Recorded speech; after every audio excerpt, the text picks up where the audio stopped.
The next drawing that we're going to do today is something called a model drawing. It's building on the weight drawings that we just practiced, but now we're starting to think about the surface of the figure. We're starting to think about where the surface of that figure comes towards us and where it recedes into space. Like, for example, the arm, where that arm the cylinder of the arm comes towards us and where that arm kind of recedes at and goes back away from us. All right. And so now we're starting to think about light and shadow, because that, what's closer to us, what's farther away from us, has a lot to do with where we see light and shadow on the figure.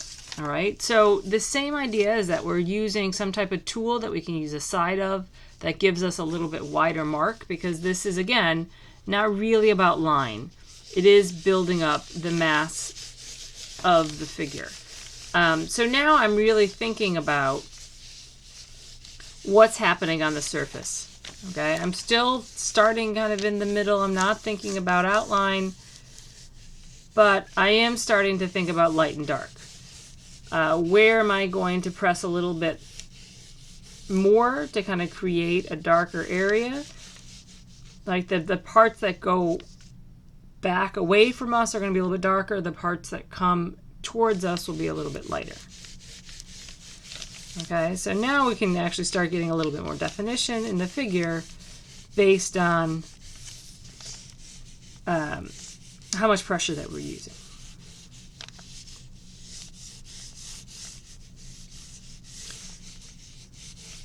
And so really thinking and imagining the surface of that figure and what's happening with all the contours along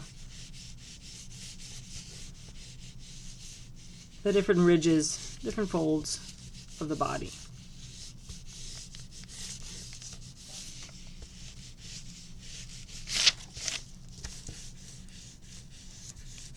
And the key to these is not starting too dark, because we really do want to have some light areas and some dark areas.